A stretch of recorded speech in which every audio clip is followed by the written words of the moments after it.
So before I go into introducing everybody, just I wanted to give a little bit of a background about the book we are launching today, Border Crossings, My Journey as a Western Muslim. This book, UPL is the South Asian publisher of the book, and it was first published 2 years back by Unbound in the UK, and we have been in conversation with Unbound and the author. And of course, the pandemic was a major deterrent in, getting the book ready almost simultaneously, which was ideally what we wanted to do. But it took some time. But we're glad that we finally have the book available for the South Asian market. At that time, before the book came out, in fact, the author had a one-on-one session, a session in Dhaka where he talked about the book, and that's where I met him first. And learned about the book. And what I think was important for us editorially, and also what personally felt important about the book, was his reflections about his identity as a Bangladeshi and also a British Sylheti person who is and a Muslim person who's connecting all of his identities together. And this is so common for a lot of our expatriates, people who are living abroad. So he was probably one of the first few who went through this experience of connecting his identities while living or growing up in a Western atmosphere, and connecting back with his country and his identity, religious and cultural identities. So, I immediately drew, or as I read parts of the book, I could see how the same struggle is very much true for our nieces and nephews who are growing up in the US, in Australia, in the UK. So, I just felt that this, this journey that Mr. Chowdhury went through readers will really be able to resonate their own journeys, and it's important to have this book available for a wider readership. So we immediately agreed to publish the local edition. So just to sort of briefly say that, of course, this is a very opportune time to have the book available in Bangladesh, because we have the Ekushe Mela coming up. We will be participating in the Kolkata International Book Fair later this month. And we're also in conversation with our distributors in Pakistan, because that's, I'm sure, another area where, people are there with similar experiences. So these are, wonderful opportunities that we're looking forward to, and hearing more from people who will, hopefully give feedback on the book. And another thing to perhaps look forward to is perhaps a Bangla edition someday. So that's another whole area, or readership that probably will find a lot of things in your story.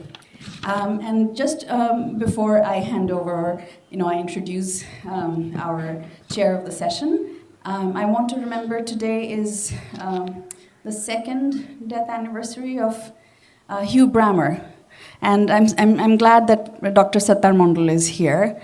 We're remembering Hugh Brammer. He's a geographer, and he dedicated his entire life for studying the Bangladesh and its climate, its geography. So that's Hugh Brammer. We've published 10 books by him, starting, the partnership started with Mr. Muhyiddin Ahmed, my father, who, started publishing his work. And so another British-Bangladesh connection, I guess. So just, relevance in some ways. And an inspiration. I mean, he, stood up for what he believed to be true about climate change, and he backed it up with his scientific understanding.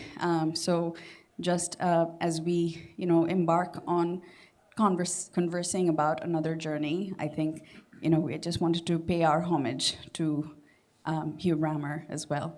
So, with that, let me introduce the author first. I'll just read from the bio. Mohammad Tufael Chowdhury was born of the first British-born Bangladesh. Mohammad Tufael Chowdhury was one of the first British-born Bangladeshis to study at Oxford, where he read politics, philosophy, and economics. Following which he completed a master's in economics at Cambridge and later on executive training at Harvard Business School, having worked in over 80 countries, advising ministers and CEOs. Chowdhury is the CEO and founder of Longstreet Advisors, a strategy consulting firm focused on digitization.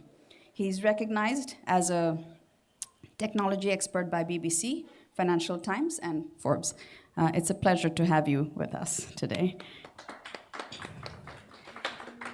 And our chair of the session today, Barrister Afzal, he's also a British Bangladeshi.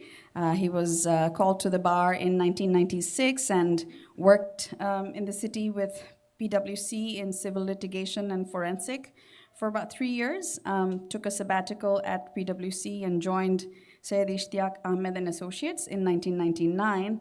And that's probably what kept you here in Bangladesh since then. And he has one son studying at the King's College and a daughter who also lives in the UK. And so great to have all of you, and you will introduce the other panels. My deepest respect and gratitude to all of you for making time today. We look forward to hearing from you. And thank you to our audience who are here and who are on Facebook and on Zoom. Thank you. Thank you very much. Am I using this mic or this one? You can use both. Okay, so I'll use this. I think it might be easier. So, good afternoon. Assalamu alaikum. Welcome, everyone. I think I'd like to emphasize what was said, that this is an Adda session. We don't want to make this a monologue where we talk and you listen. We want some interaction. But to just give it some structure, I will try and moderate and introduce the panel, and then we'll have some questions. But please do feel free to interrupt us. Raise your hands. If someone's on Facebook, they want a question, just raise your hands on Facebook. We've got someone who's controlling social media for questions. I just want to give a small introduction, if you like, about myself and my connection to border crosses, because I think it is important. I mean, I am a British Bangladeshi, similar background to Tufael Bhai, and I guess Shami on the panel here. One of the things that I believe that really connected me to the book was that I felt that what Tufael Bhai was exploring in border crossings is something that we have all, with similar backgrounds, sort of faced. He was sort of exploring and trying to reconcile the duality of identities that one develops as children of first-generation economic immigrants. I mean, the first-generation economic immigrants went to a foreign land. They had no intentions of making that their homeland. They felt the need to come back, so that's something that was always with them. Then came us, the second generation, and so on one hand, the first generation economic immigrants wanted to come back to Bangladesh, establish homes and happily live ever after. And on the other hand, we then came along in their lives, so they made sure that we went to the best universities, best schools, made a perfect life for us in that country. We were sitting upstairs at home, listening to Dire Straits, trying to dissect the songs of Fleetwood Mac in our homes. But then when we were on a car journey with our parents, we were listening to Hassan Raja, trying to understand that, trying to sort of dissect the lyrics of Kofi Ase Shey Adda Taj Nei. So there's this duality that we all lived with, and that's something that I think when I was reading the book, it came across so beautifully to me. And this whole need to balance the duality of these two cultures. In some aspects, our fathers sent us back to Bangladesh to learn the language, religion, know our relatives. And this sort of thing that I think Tufael Bhai also mentions in his book, that we were often not seen Bengali enough for our Bangladeshi parents, and then again, we were not seen as English enough for our English friends. But I think what Tufael Bhai does sort of say that this duality can coexist, right? So I can walk into a Harris tweed jacket and ask them to cut me a Harris tweed in a Punjabi, a Mujib coat design. I mean, that duality, and we may not speak perfect Bengali, but we can still listen and appreciate a Hassan Raza song or a Tagore song. Our accents are not great, but we can live within that duality. So I think that was very important for me when I was reading Border Crossings, and the need that this should have a larger audience. Tufael Bhai, again in his book, there's a huge, tremendous wanderlust in him that makes him explore so many countries with ease because he has a British passport, because his father was a first-generation economic migrant. He was a second generation. He traveled the world. He explored. But I think, like most South Asians, with 9/11, that all changed. With the onslaught of 9/11, he faced difficulties. And I think with that, he then tried to sort of find himself. And the book was sort of a catalytic approach that he was trying to explore. And I think the book concludes, or I take the conclusion is that this duality can coexist. So we can be Bangladeshis and British. They're not independent. There's a perfect harmony in that. So with those small words, I just want to say that thank you very much, Tufael Bhai. You really, really did touch a chord with me and many of my other fellow British Bangladeshis, and we feel that this should be explored. With that, I would like to ask Tufael Bhai, would you like to sort of extract or say a few words, and then I'll start with Zebakhala. Sure. Thank you very much, and assalamu alaikum, everybody.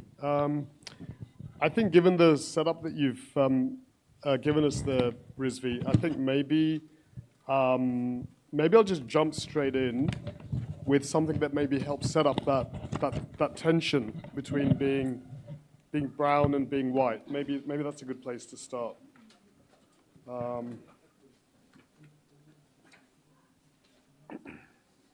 Okay.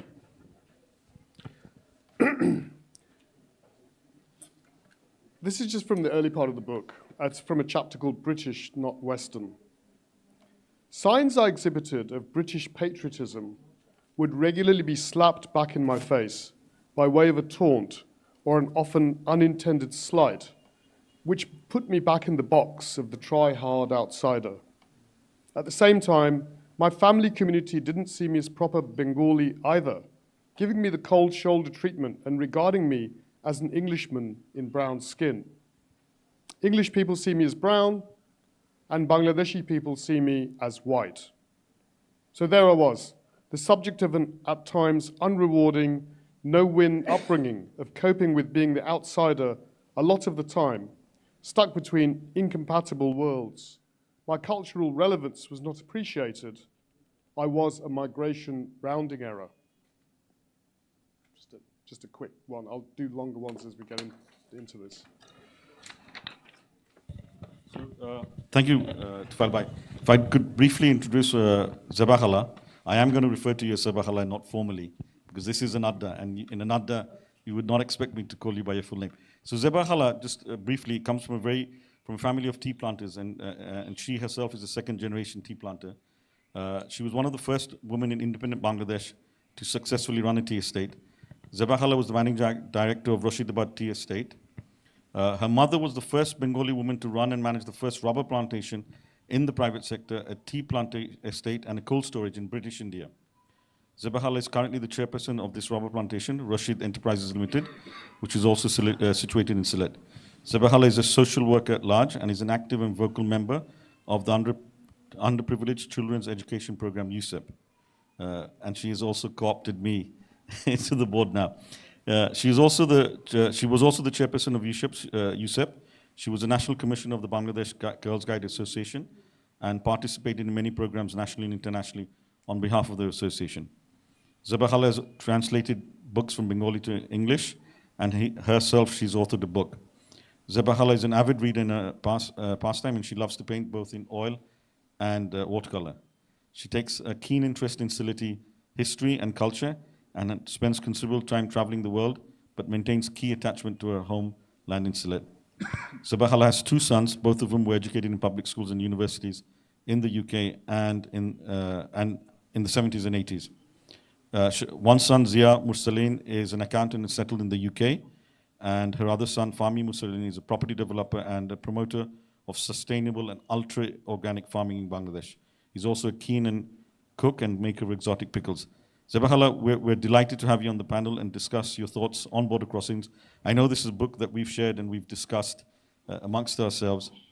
Can I just ask you, Khala, to just tell the audience what fascinated you about the book and what in particular attracted you and made you want to share the book with your children, with your sons in particular? I have to put on my glasses. Please.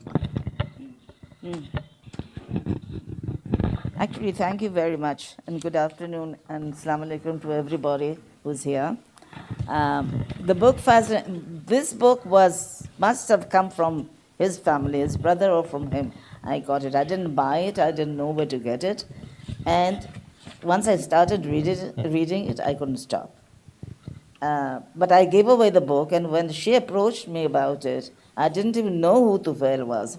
I thought the Tufael she was talking about was my cousin Tufael, Ambassador Tufael, husband of Rana Haidar.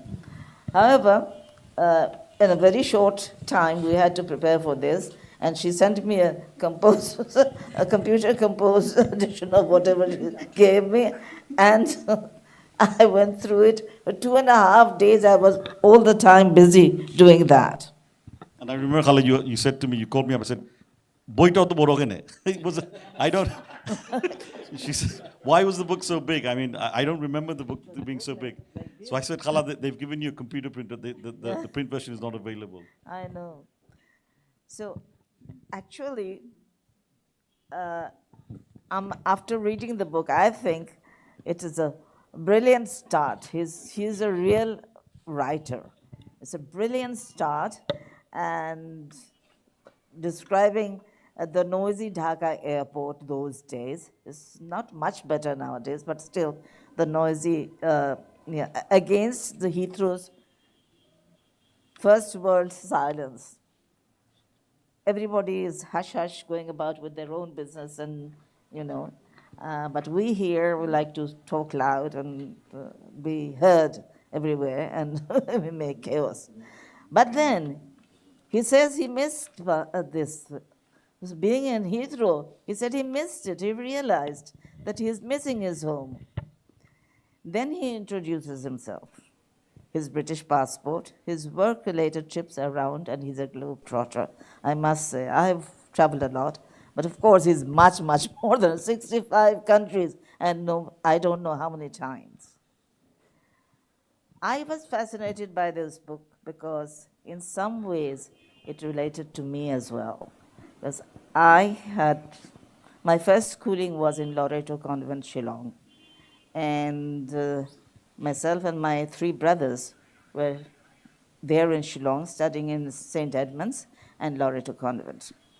There I found that they couldn't pronounce my name properly. Rashid became Rahed for some reason, and Zeba also didn't sound quite right.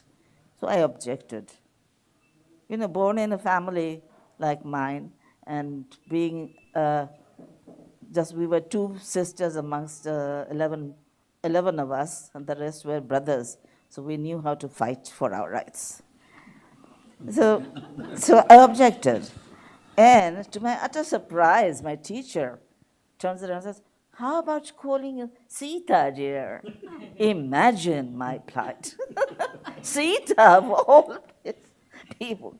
However, but they were masters those days. And we had to go with whatever they say. I never allowed them to call me Sita. I remained Rahid, so that's it. But I do object.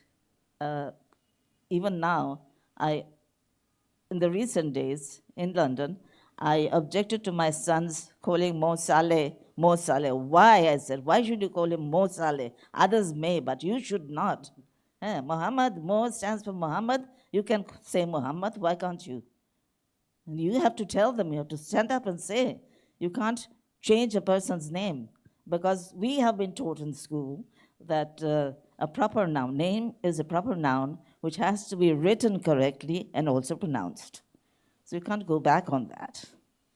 So I still resent that. But I must say, there was no discrimination in school in Loreto Convent, because somehow maybe because Tufael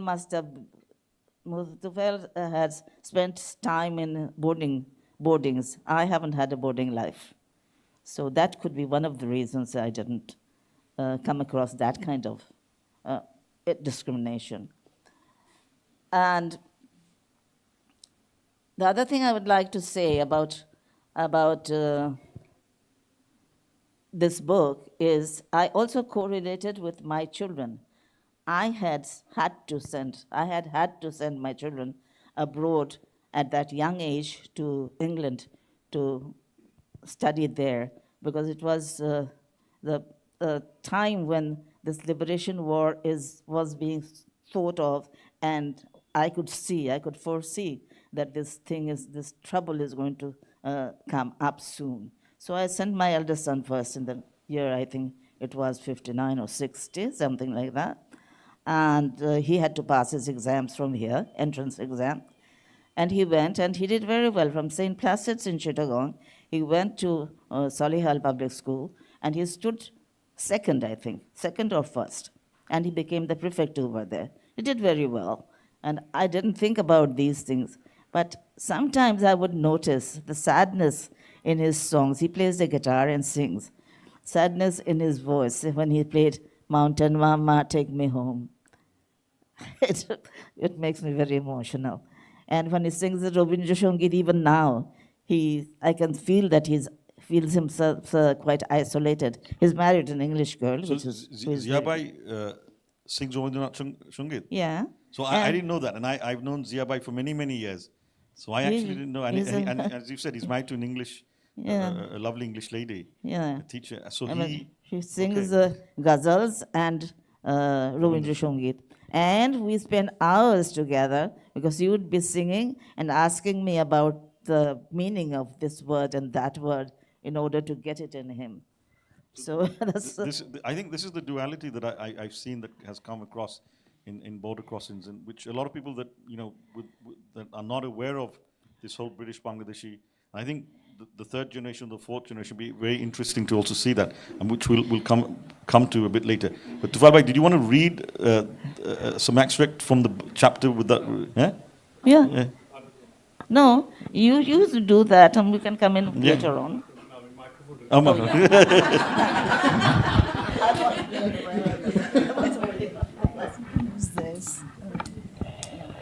তো এখন আচ্ছা খালা বলছিলেন বিগিনিংয়ে যে উনার খুব appreciate করছেন যে মানে দ্যাট কন্ট্রাস্ট ঢাকা এয়ারপোর্টের মানে ক্ল্যাটার অ্যান্ড ডিসঅর্গানাইজেশন আর হিথ্রো এয়ারপোর্টের সাইলেন্স এটা this used to affect us a lot, because when we used to come back from Bangladesh after summer holidays back to England, there would be this huge conflicting set of emotions. One would be,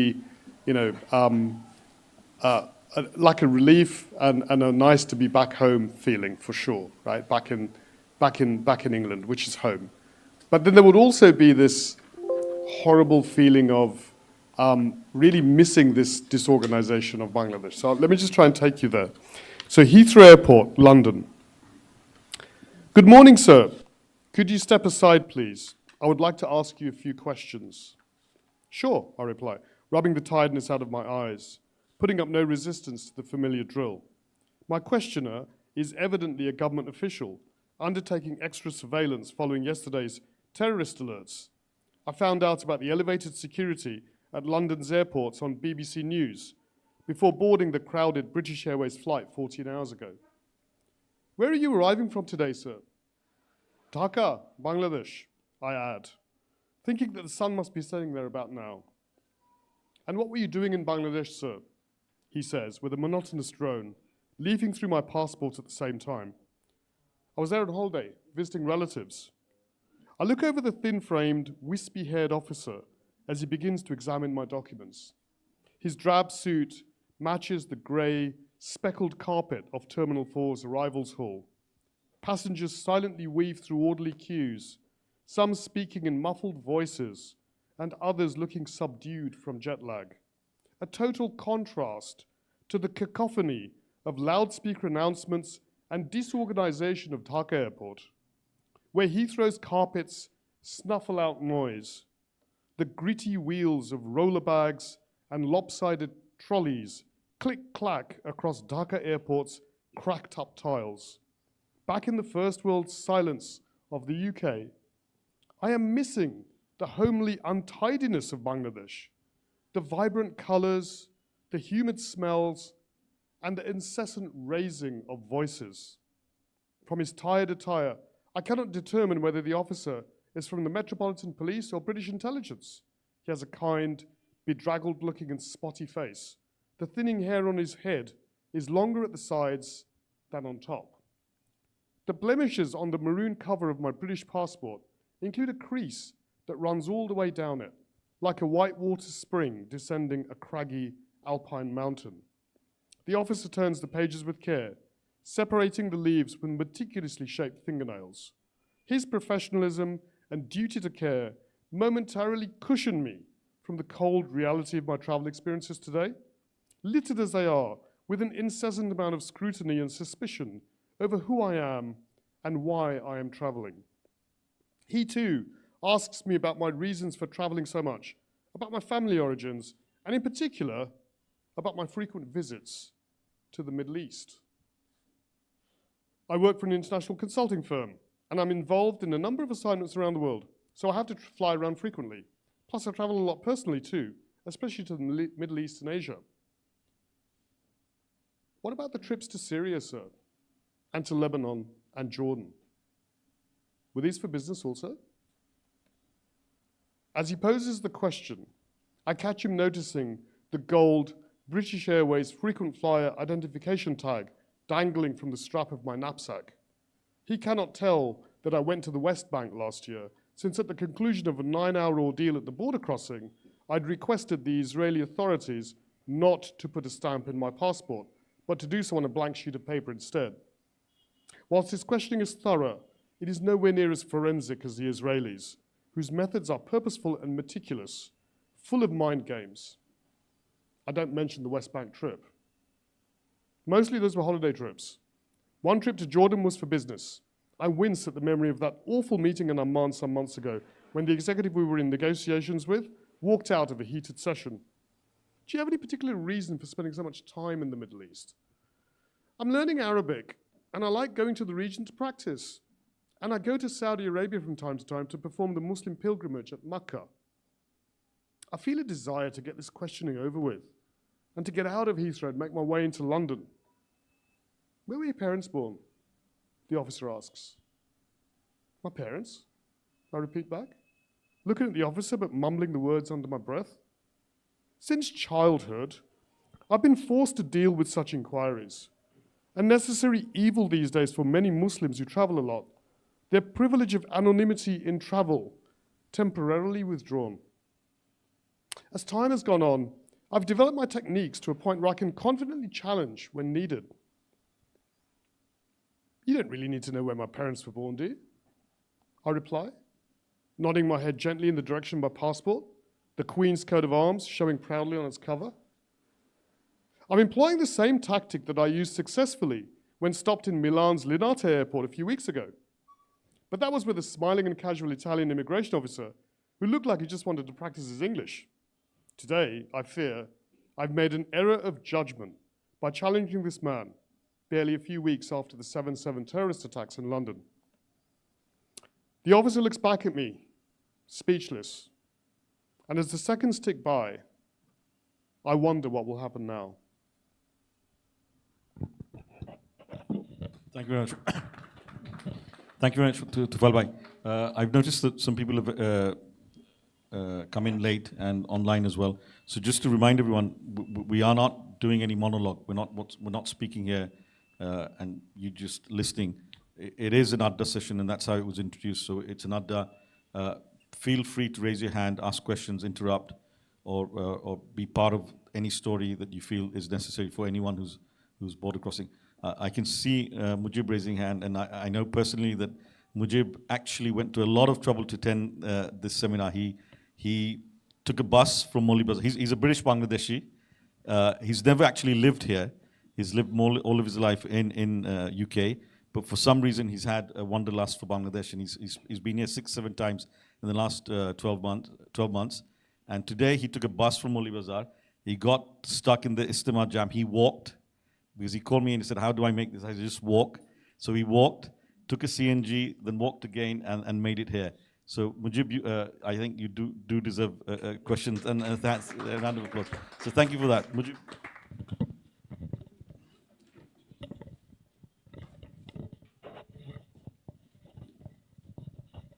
Thank you very much, Afzal, for that intro. And I actually did enjoy that hustle, bustle, and chaos of the Ijtima and praying Jummah near top of a truck somewhere on the flyover. So that was great, actually. Just one small thing. You will always find the British Transport Police intelligence officers question you at the Heathrow Airport, by the way. But there's a dedicated unit there, because I know of it, because I was involved in transforming it. But my question really to Tufael Bhai is this, that 9/11/77, especially the UK Muslim and Bangladeshi community, has shaped a lot of our feelings and adherence, if you like, or affiliation to how we feel, whether British or Bangladeshi or Pakistani or Indian. It certainly did that to me. How has that shaped you, especially working in PwC, a very senior position? I was in PwC about that time, and I stopped giving direct debit to Islamic Relief as a result of some of those activities. Because I was being monitored. I knew the Muslim community was monitored. I was part of the Muslim Safety Forum, so I knew how the intelligence service was working. How did that feel? How did that make you feel? Yeah, thanks, Mujib, and thanks for taking the bus journey to get here. Actually, I think that, and I thought about this a lot when writing the book, I think that the first awakening, if you like, of Muslims in Britain to their Muslim identity came in 1979-80, when the Iranian Revolution took place, for those of us who were around at that time. I think I was about 12, 13 when that happened. And I remember distinctly a change beginning to happen when that happened, when lots of us, when we grew up in the earlier 70s and even up to the end of the 70s, I don't think our Muslim identity was being emphasized, even by our parents. It was more like, hey, you're black, you're brown, you're Indian, you're Asian. You know, that was really the identity that was dominant in us even thinking about ourselves. Muslim was not really an issue. But I think it started becoming an issue after Iran's revolution. Not that people supported the revolution necessarily, but I think it just made them much more aware of that aspect of identity. And then I think it built, and of course, by the time 9/11 came along 20 years later, there was already a huge consciousness of people's Muslim identity. And that was, as you rightly say, something that then defined the next generation of feeling about identity. Now, personally, I was traveling a lot. I used to average, 100 plus flights a year around that time. And I did end up, therefore, almost by definition, becoming quite exposed to lots and lots of security questions. And I've probably been interrogated and stopped and held in rooms and cells in at least 15 countries, right? So I've been through that probably more than most. However, I was relatively understanding of that. It sort of rationally made sense to me. As long as the treatment was okay, I sort of tolerated it. So that was how I dealt with it, if you like. I didn't, however, stop doing things like direct debits to Islamic Relief, etc. And I still remember that when I first joined PwC as a grad in the early 90s, I had a beard, and I was wearing a brown suit on my first day at work. Brown suits were sort of not the done thing in London, right? Yeah, I mean, Rizvi being a sort of bit more of a sort of tied, booted and suited lawyer, yeah, would probably. Now brown suits go fine, right? Things have changed. But back in those days, turning up to work in a brown suit and I had a beard just wasn't right. So I remember the trainer at PwC saying to me, could you not wear a brown suit, please? And could you shave your beard off? And I was like, I don't mind taking the advice on the suit, but I'm not getting rid of my beard. Get out of here. So I didn't do anything. I said, yeah, okay. I didn't say anything to him, but I didn't change anything. I mean, my beard wasn't really a religious type of beard anyway. It was more like laziness and whatnot, but I didn't get rid of it. So I felt, to try and answer your question, there are certain boundaries that whilst the book's called Border Crossing, there are certain boundaries that we don't cross. Do you know what I mean? And there are certain boundaries that I will refuse to cross. There are others that I will cross easily. So, Thank you, Tufael bhai.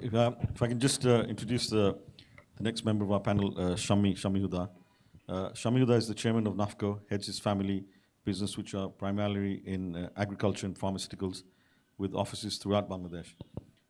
When not traveling for work, Shami loves to read, cycles, has a keen interest in yoga, and does his occasional stand-up performances, and we all love it. I am also aware that Shami does write, and he has this uncanny ability to connect anything and everything to Sylhet, and we love him for that. Shami also was famously known to declare that he was British by birth, Bangladeshi by descent, and of course Sylheti by the grace of God.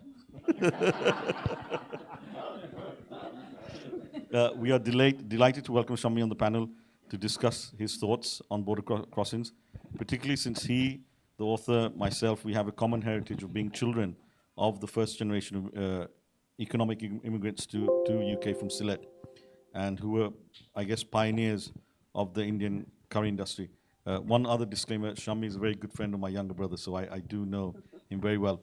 Shami, I mean, one of the things, what we all do is we read a book and we get sort of attached to it because there's common heritage. But one of the things I remember you and I were laughing about it, and it's something that you went to a boarding school, and I to the same boarding school I went to with my younger brother, and we always have a Bodna story. And unfortunately, that Bodna story seems to have carried on to the next generation.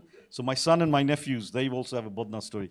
We all have a Bodna story. So Shami, I remember you and I were laughing about the Bodna story. Is that something that you want to just share the thoughts on this?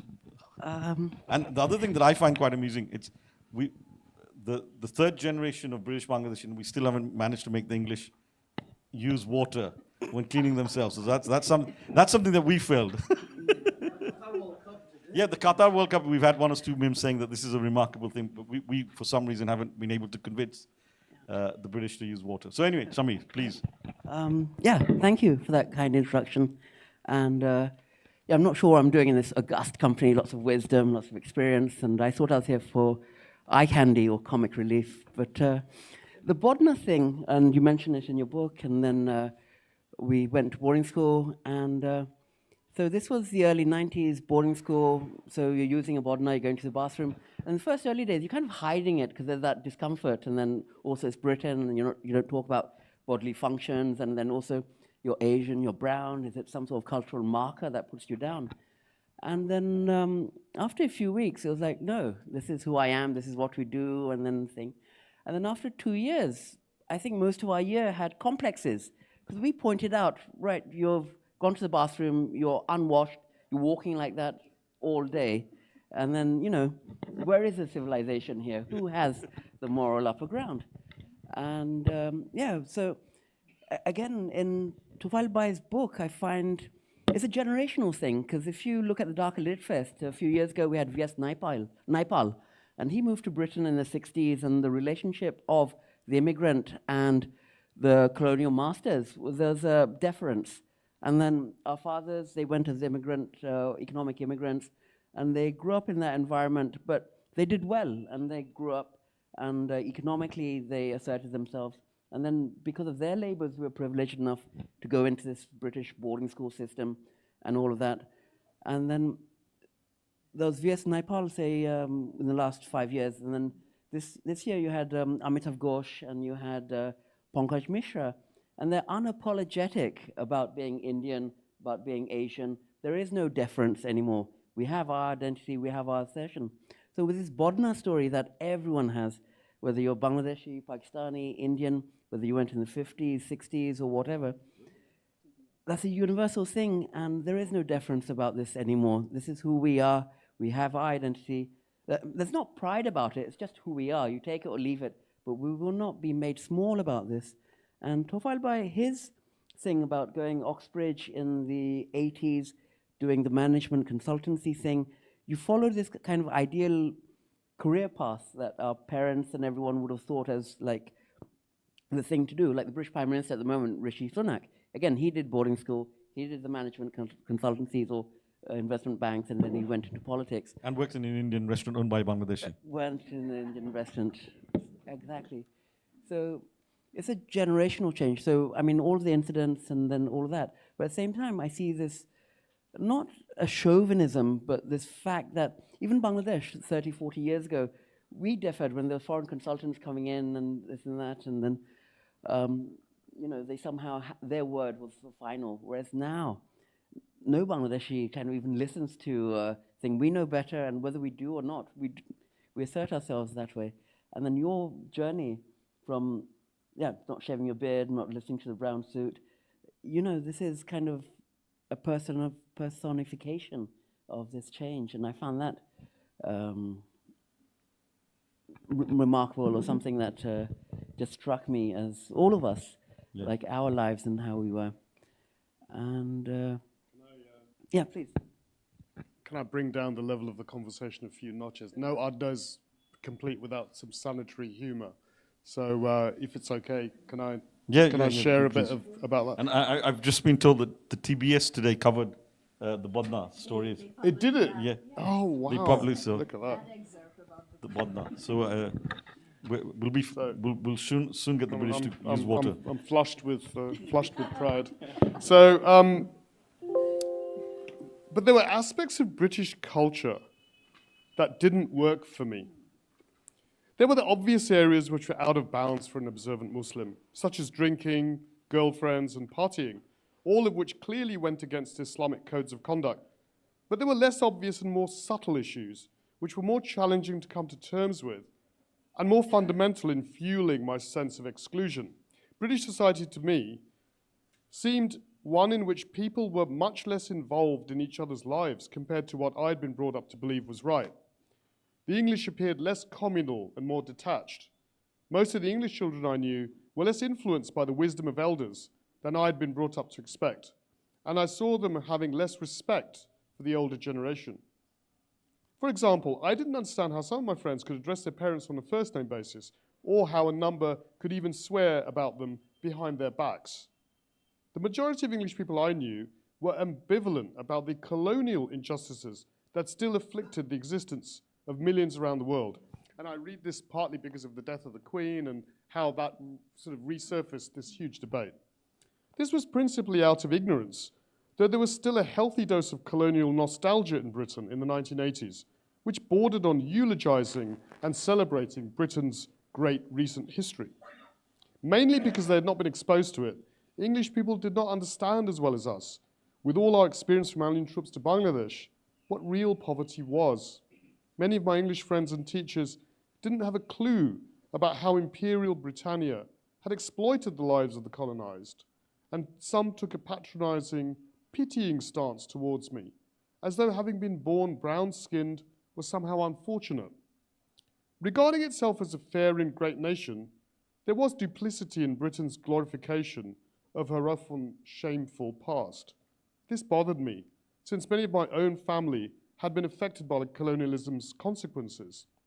Later, I appreciated that the Chowdhury Jomidars were actually beneficiaries of colonialism, since the British presence in India safeguarded their life of feudal mastery all the way up until midway through the 20th century.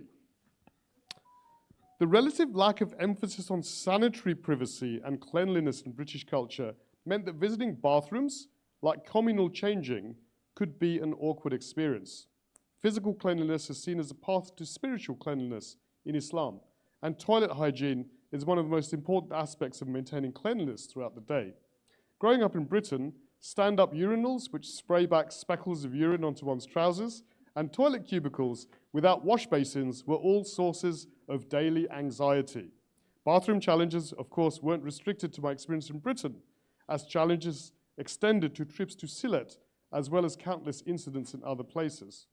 When I grew up in London, no bathroom offered facilities for rinsing one's genitals properly after a visit to the lavatory, and many users would leave the bathroom without even washing their hands.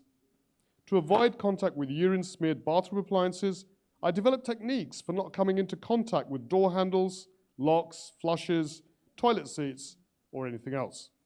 The methods used are so honed that now my senses are keenly attuned to dealing with almost any sanitary layout or arrangement. Fellow students at Oxford University would snigger when they'd see me going to the bathroom with a bodna in my hands, as fellow holidaymakers did once when one of my cousins and I did the same on the Isle of Wight.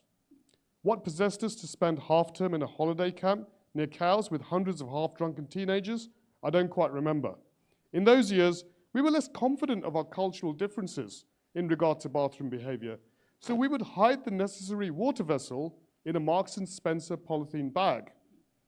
Cultural differences concerning attitudes to hygiene fed a strong feeling of exclusion from British society, and the ridicule attracted from being different in such personal matters was acute. This resultant pressure to conform was strong, since the cost of not doing so was to be made to feel even more foreign, inferior, and uncivilized. Being occasionally referred to as a dirty Paki added a laughable yet unfunny irony to the situation. The same cousin who visited the Isle of Wight together with me was spat on once by teenagers on the number 141 bus coming home from Catford. As they giggled off to their seat at the back, my cousin and I were too shocked to react, too gentlemanly to do so with girls, concentrating instead on wiping embarrassing bubbles of spit from our faces before others would notice and ridicule us further. In the grand scheme of life, bathroom behavior may seem a trivial matter, but in Britain, for different reasons to bathroom challenges in Sylhet, it was an element of the daily challenge. Going to the toilet, eating, praying 5 times a day, all meant that being foreign wasn't an occasional challenge. No, we were foreign all day long. Successfully visiting a hole-in-the-floor toilet at Karachi airport some years ago, this time dressed in a hand-cut Italian Cerruti suit from Bond Street, which emerged spotless and neatly creased from the experience, is one of thousands of more recently successfully executed bathroom operations over the years. Once upon a time, a fearful ethnic minority secretly performing acts of toilet hygiene. Today, we are easygoing masters of sanitary cleanliness. As time has gone on, our toilet traumas have been transformed into technical execution challenges, negotiated using a carefully constructed compendium of tools and techniques to suit almost every circumstance. Buying water bottles from a street vendor before going to the toilet, keeping perfumed attar and loose tissues in the pocket, being able to hook open a toilet door with one shoe being just a few. No contact is the objective, and failure may result in a swift trip home, a shower, and a change of clothing. Thank you very much, Tufael. If I can just bring in the final member of the panel for discussion. Mridul Chowdhury is the CEO and the founder of Empower, a social enterprise which works in the intersection between digital technologies and social economic development in health and agriculture. He grew up in Dhaka and then spent 15 years studying and working abroad, including in African countries, before coming back to settle in Dhaka. He completed his master's in international development from Harvard Kennedy School of Government as a Dean's Fellow.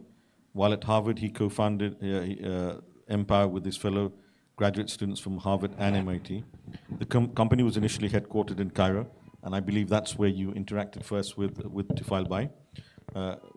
We are grateful, Mridul Bhai, for having you on the panel to share your thoughts on border crossings. You again, you have the sort of unique that you actually knew Tufael Bhai before you read the book, while we sort of got to know him afterwards. So I'd like to ask you what you thought, because you had that sort of relationship with him before he wrote, that how do you think that the author depicts the notion of his identity over time. If you could just share your thoughts on that, and also what kind of phases of his identity do you think the author has gone through in the book? Thank you. Thank you.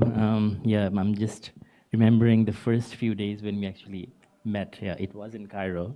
We were one of the very few Bangladeshis at the time, and I was quite mesmerized by seeing somebody like Tufael Bhai. I didn't know at the time that he would become an author, but in a few days after we met, he actually gave me a transcript of a very early draft of the book. And I still have it somewhere in the house. I'm trying to find out. Maybe I can sell it on eBay at one point.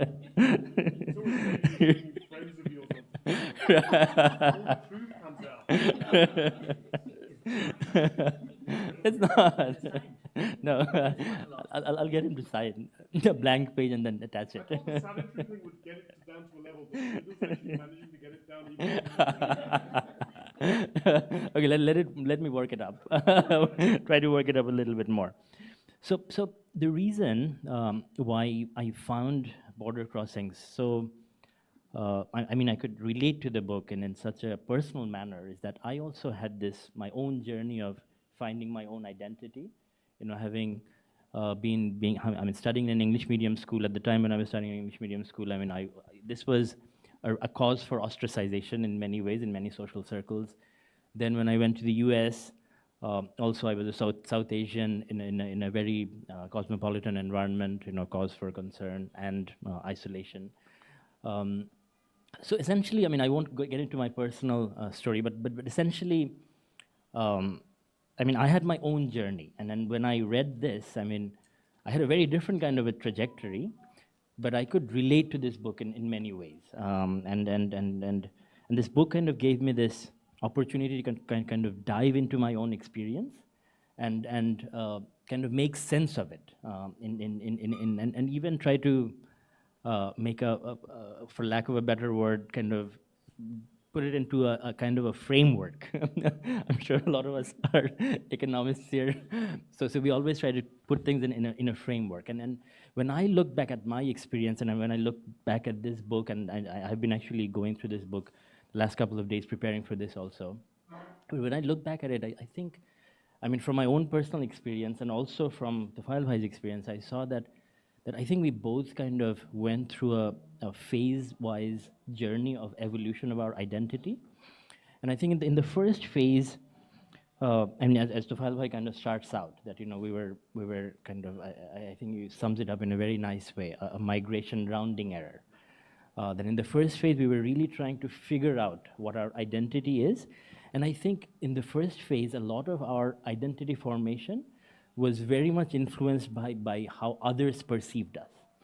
So any comment that people would make, starting from Paki, Mullah Sahib, we were called a lot of horrible names, over the course of your life. And after 9/11, I also faced similar things. But the thing is that in that phase of an identity formation, whenever we are faced with a comment, because our identity is still forming, we feel volatile, we feel susceptible, vulnerable in many ways. And I think that was the beginning, the first part of the journey. And then the first chapter, I think kind of gets to that. And in the second phase,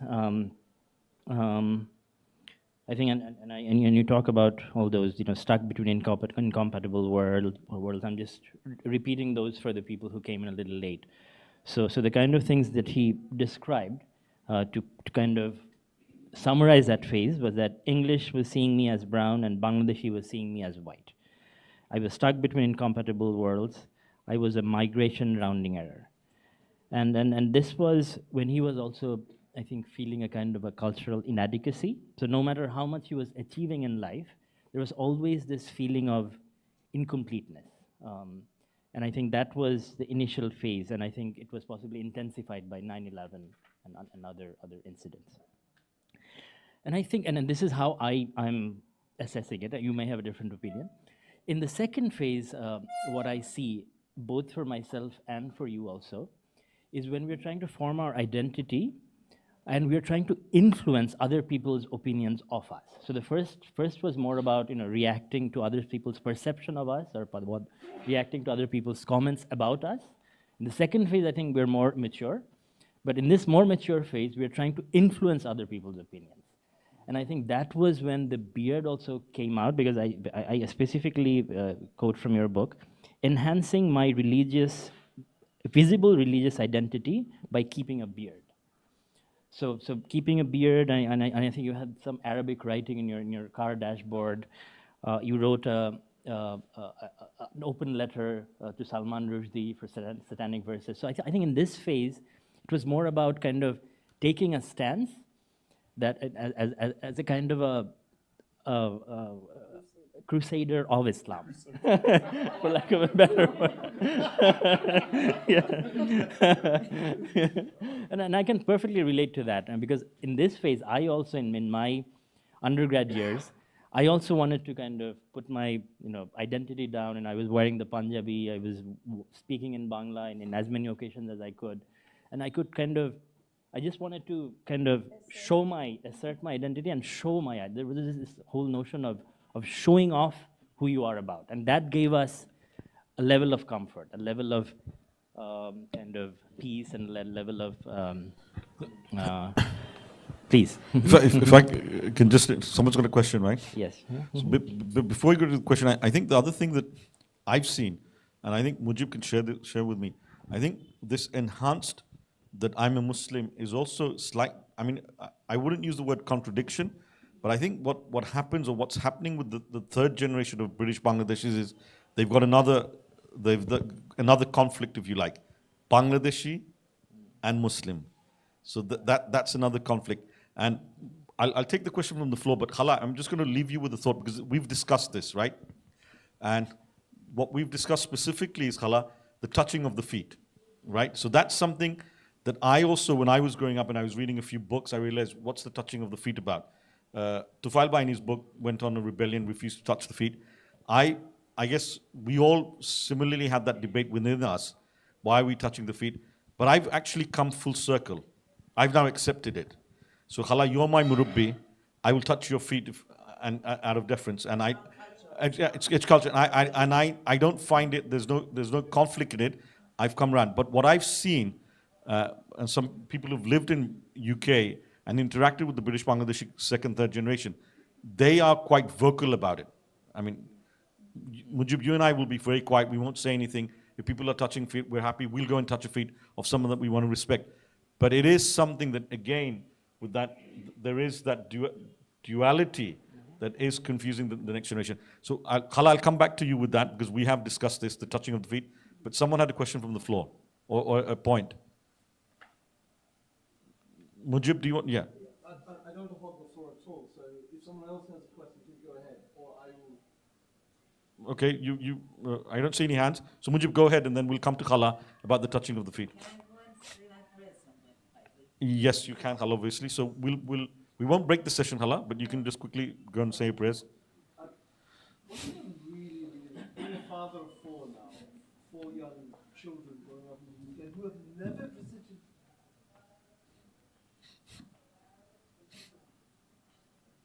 I'll speak loud.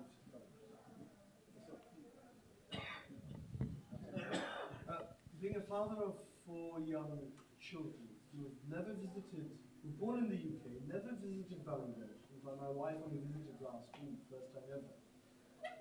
How has all these experiences over the years made you feel? Do you feel more Bangladeshi? One of the first Bangladeshi to study PPR, so it's quite something, right? Being a PwC partner is quite something, right?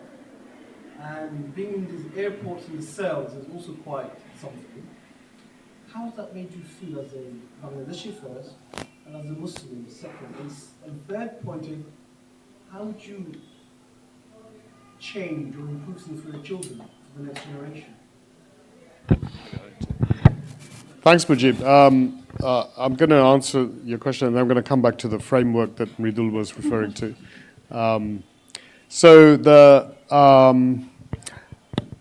I think when Rizvi opened up the discussion saying that there is this duality. I think you used the word duality, and you said that, we can see that the duality can coexist.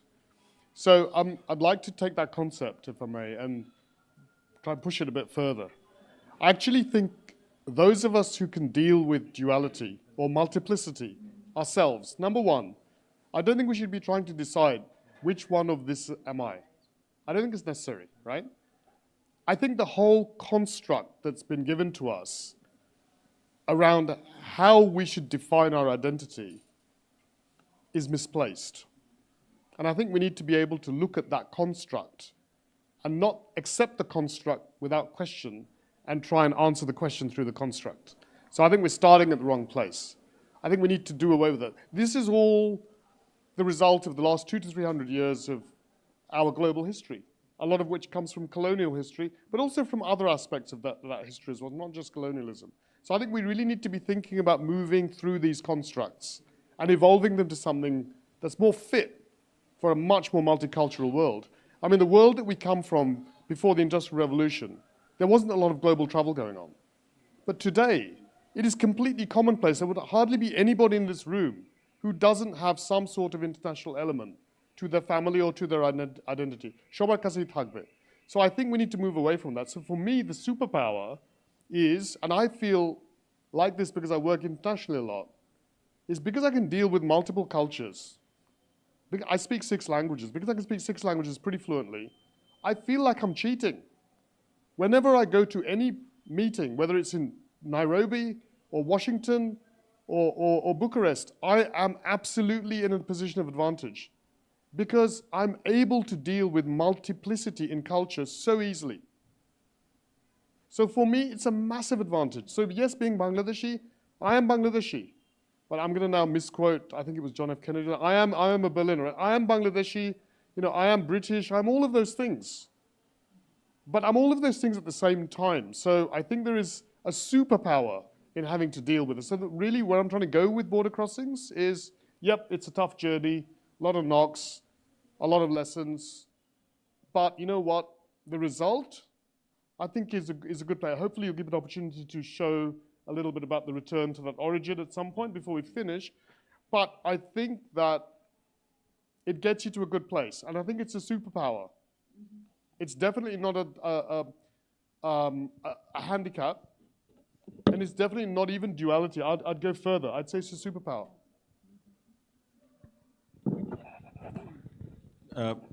Any points from the floor? I've got 2 of my nanas who've joined, and they both have, their facility. They've lived in England and Geneva, and they have that duality as well. So, would you like to add anything?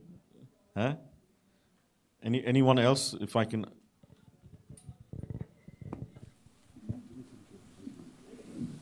Thank you. I'm not British, I'm not Bangladeshi. I'm quite full here. I'm very blessed about that. I have no qualification to make a comment on the book.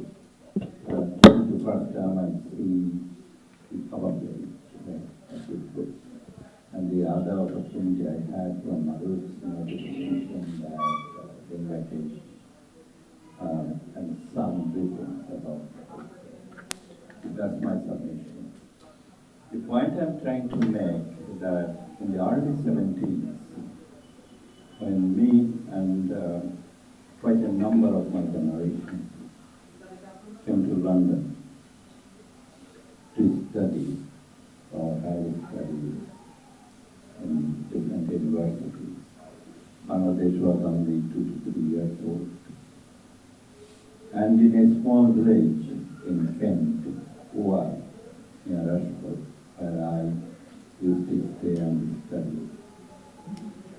I still recall that very simple-minded gentlewoman who was maintaining a small shop used to ask me, "Where are you from?" And the usual answer was, "It's from Bangladesh." Where is it? Is it in India? No, it's not India. It used to be India in the British colonial period, but now it is an independent country. It's okay. Don't your parents have enough food to eat? Yeah, I still remember. Because that was 1975, early 75. Bangladesh was still trying to recover from this scourge of famine of 1974. So in the British press and everywhere, there was this news, the flood, crop failure, poverty, hunger, those are the endemic kind of problems. So I could understand their mind. So if you think about identity, so my problem then was to identify myself as a citizen of a newly born country. Okay, we tried very hard to do that.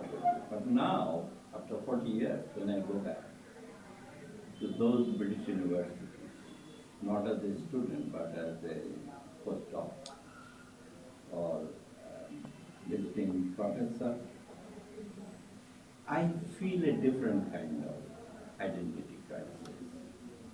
I have no idea what your generation or the problem of duality, that's not my problem. But I see a lot of changes that even the same people that I travel do it and I study do it, go to London and ask for, is there any halal food shop? That is not the point that I came across in 1970. And then I can see a lot of changes in their costume, both men and women there. So from that, please forgive me for my innocent comment. I can see that it's a kind of self-created kind of identity struggle that we are trying to prove possibly that we are Muslim. And then the inner tendency of proving Islamization is a problem. Maybe we are influenced by some other forces, that's not my subject. The point is that I look forward to reading this book very carefully with this kind of question that whether or not we have imported in us or instilled in us a new set of questions that who are we? Oh, we are Muslim, so we have to prove that, or that kind of issues. And we have to manifest in many different ways so that it reinforces our existence or identity as a Muslim. Sorry for making this comment. No, thank you very much. A very good point, I'd say. Zabahala, just coming to you, I mean, just going back to that touching of the feet, which you and I discussed. So,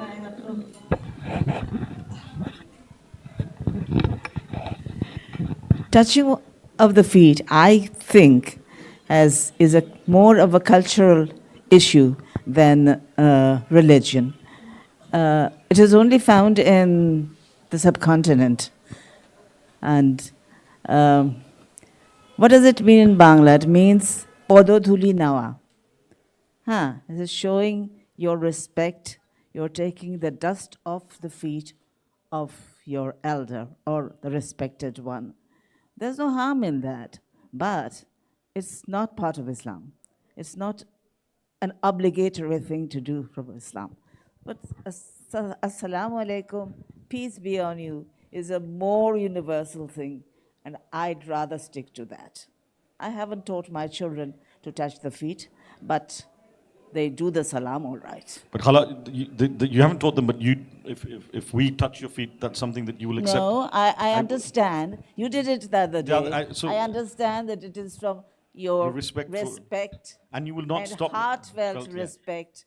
You're showing your respect in a particular way.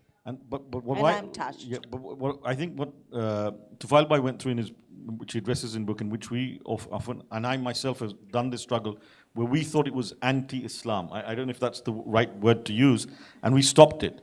But I then realized that it isn't anti-Islam, but I'm sure some people will argue with me, and I don't want to go into that debate. What is Islam? It is up to God to decide. Mujib and I have come across people who will fight about it, and it's not something we need to fight about. It's You like- do it, I do it. We just accept our differences. It's something that I think a lot of people find it hard to.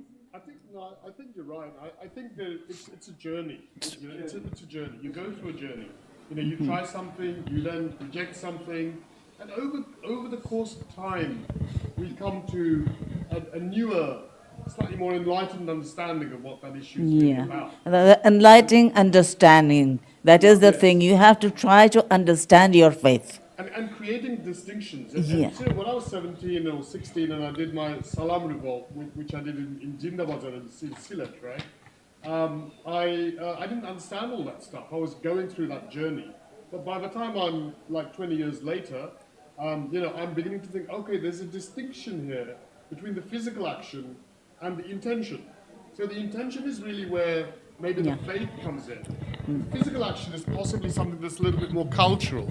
So I then became more comfortable with the whole concept of Bayadara Kora, Salam Kora. So I think it's really that journey, and that's where I think Mridul, obviously, we can expect a Harvard graduate to bring us a framework, where his framework really comes in, right? So, yeah. Shami, there's one question that I would like to have for you, because Huda Chacha, your father, was a first-generation immigrant, and he then did successfully return. He came back and he fulfilled the dream that most of our fathers never fulfilled.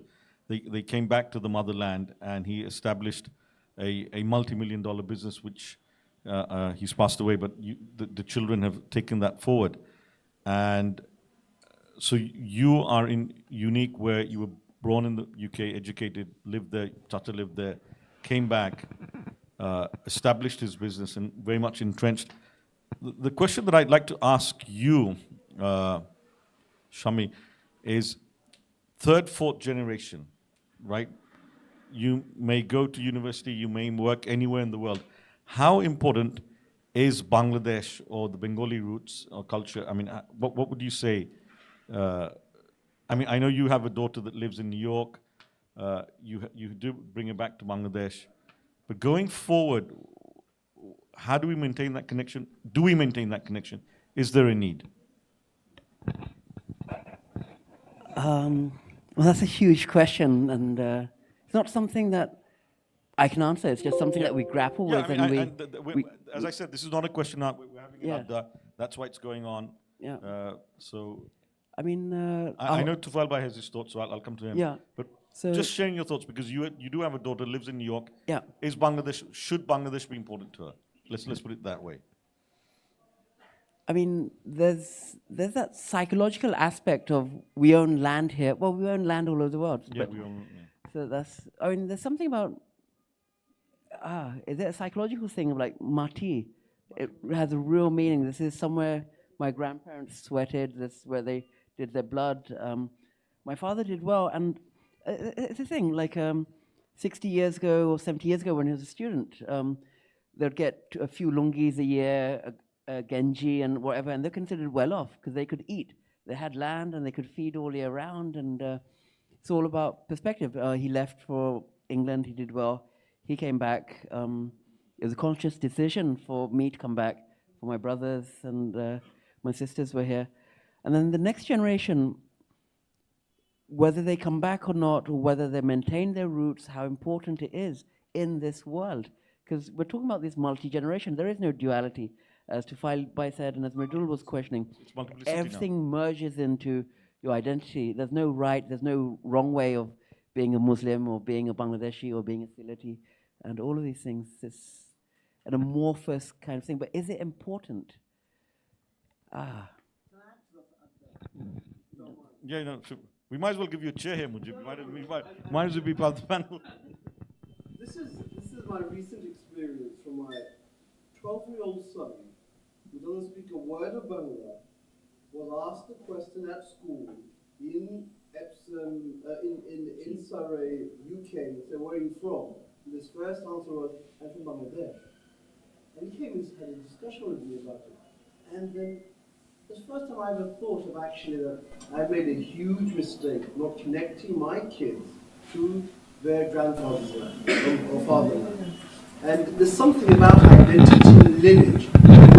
Wherever you go, people trace it, they look at it. even Islamically, there's a huge emphasis placed on, your heritage, your lineage, not in a derogatory way, but as a way of identification. And it actually reconciles with the verse in the Quran, where it says, O mankind, we have created you into nations and tribes so that you come to know one another.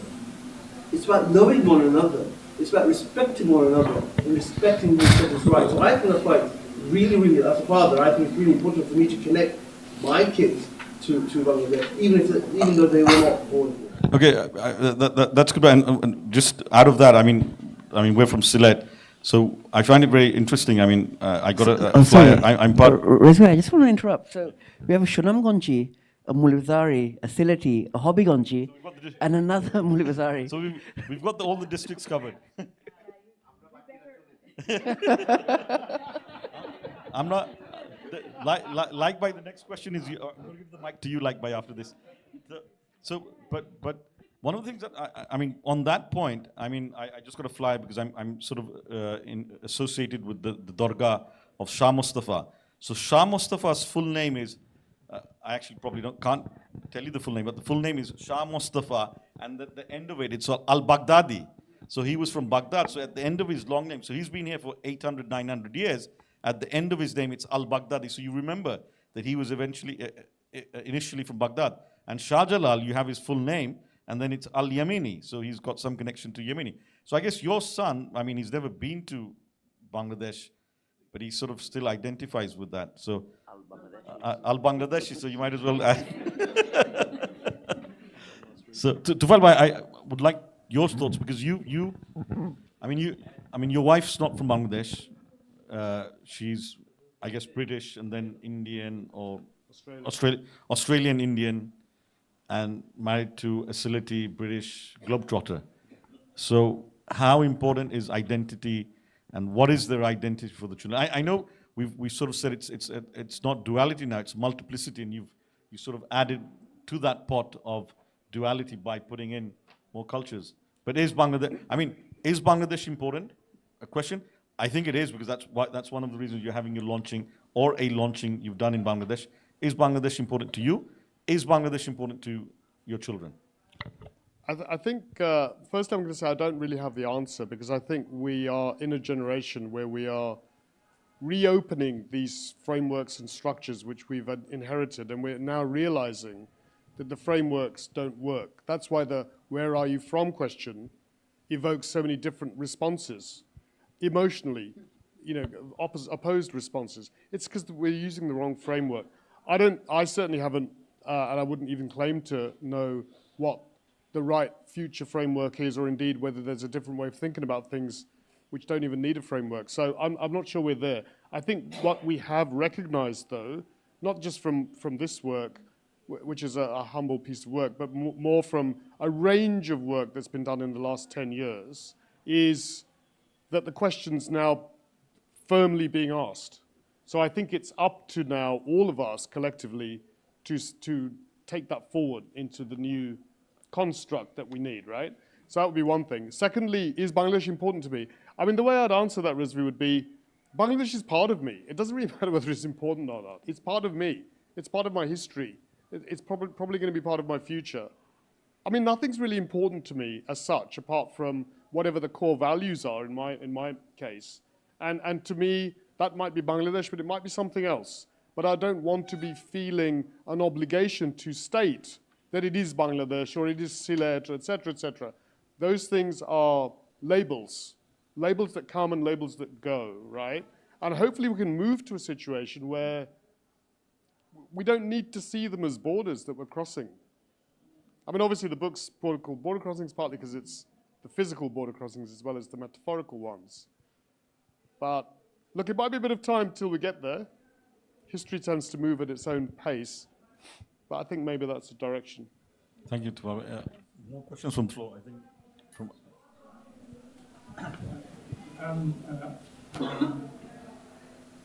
I've never been to the UK. Homegrown. My English is not so good.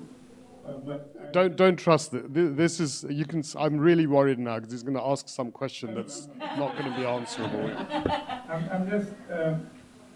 There was a philosopher who talked about belonging and belonging, basically. So he was saying that inanimate objects do not belong to each other as such. So he was using an example that four of you are sitting on a table, there's a pen on the table, and then the man from the next table comes and says, "Can I borrow this pen?" The three of you look at one person and said, "It's his," so he says, "Yes, you can take it." So the important thing is, inanimate objects become yours only when the others say that it's yours. So when the others say it's yours, then it becomes yours. So I think this issue of roots, your son, if he never came to Sylhet, but if he went there and stood in England, everybody else is going to say this is yours. And this is something you will not get anywhere else. So maybe that's the essence of being.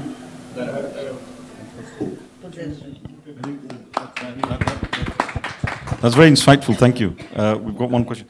And do we have any questions for people online, on Facebook or Zoom? I think my brother's joined. I'm sure. Yeah? There is one. So, okay, we'll take that question later. But I think there's one question on the floor. Please. I'm from New York. I'm enjoying the part that identity point you guys raised. I want to share my own experience. Please, thank you. My nephew, born in New York, is the first ever, I believe, the Hafiz, born in New York, become Hafiz. So your nephew is the first American-born American-born Hafiz. Bangladeshi Hafiz, okay. Yeah. So that's identity. Come up with the, as you said, that do you need the Bangladeshi identity part? So he become the Hafiz. Alhamdulillah. Then he go back to school. He doing good in school. He become the CPA, and he worked for PwC. And he came to Bangladesh. During his course of time, he never been. So when he went to PwC as a Hafiz and CPA, and born in America guy, so I think there is something, the rule have some issue. And I don't know about the other countries. Recently I have been questioned myself that whenever we talk NRBs, that somebody try to get out Bangladesh, why I have to be, But I found that on our American passport is mentioned born in Bangladesh. So we want or don't. So there's two things. My nephew born in America from the Bangladeshi family, raised and become the Americanized, but he couldn't, forget Bangladesh. And we, the new migrants, getting a migration, naturalization of a different country, is carrying us all the way on our identity. We are Bangladeshi. So I think this is something, as brother said, that in a Quran mention, that we born that way, so that we have to, we are going to lose it or don't. It is will bring it to us. So last things, I really appreciate brother Tufael to brought up such a nice book. I'm in New York media, Bangladeshi community media is called Weekly Tikana. But as a community person with the media background, I never found a book written in English by first generation, by born Bangladeshi generation.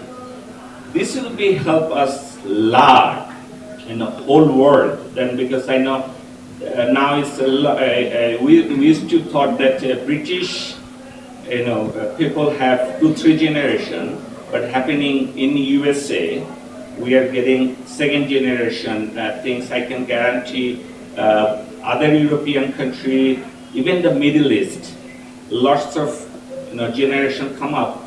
Your book will be help them lot to connect them. So last but not the least, thank you, Mridul, to invite me to this great event. Thank you. Thank you very much. I mean, I absolutely agree. I mean, I personally have given this book to a lot of second, third generation. I think this is a book that they need to read. It definitely should get a very wide audience. If I can just come back to Mridul, because I think you had some thoughts. We sort of interrupted you. Yes, if I can come back to the framework story. So we were essentially in phase 2 when we left off, when we were trying to. The phase 2 is about, as I was saying, that crusader of Islam, defending or influencing how other peoples perceive us.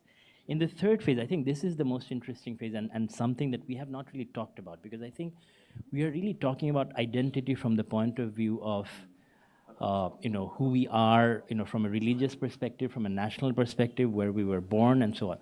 But I think what Tufael Bhai, and correct me if I'm wrong, but Tufael Bhai is really trying to get to, near the end of his book, when he talks about identity from a completely different lens. And I'll quote from his book. He says that when he was, trying to influence others, what he says is that I began to see that I was justifying my faith more often than just practicing it. So it was about, justifying that I'm a Muslim. But I think in the final phase of his identity formation, what he gets to, and I think being the president of Majlis and all of that, I think, that it possibly started from there. And I think he says, when he was the president, became the president of Majlis, he says that my feelings of cultural inadequacy gave way to a new dynamic in my relationship with the clan. And I think also says that, at the age of 35, somebody says that you're not just a British, you're more of a Westerner, essentially denoting that, Tufael Bhai is more inclined to the Western philosophies and value systems. So I think, and I quote him again, he's saying that aspirations had been restricted so far to me being seen as British. It wasn't till I was in my mid-30s that I was referred to as a Westerner. And I think that was when the whole sense of identity and not being linked to a particular nation, I think started evolving. And I think his own whole notion of identity becoming more liberal and accepting. And then as was happening in the earlier 2 phases, it was more about how people were perceiving, and it was more about how you're influencing other people's image of you. In the third phase, it was not about that. I think his identity took a much more spiritual level when it is not linked to religion or nation. And what he is saying, I'll quote him again, it took me a long time to work through the confusions of whether, my confusions over whether, when, and how to practice and profile my faith in a secular society.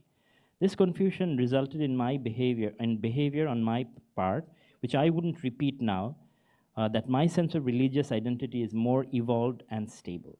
So I think what essentially he's trying to say, if I'm understanding him correctly, is that he's now very comfortable with multiple identities. Like identities to him is like a box of chocolates. Like this identity denotes these value systems. I'll pick whichever one conforms with mine.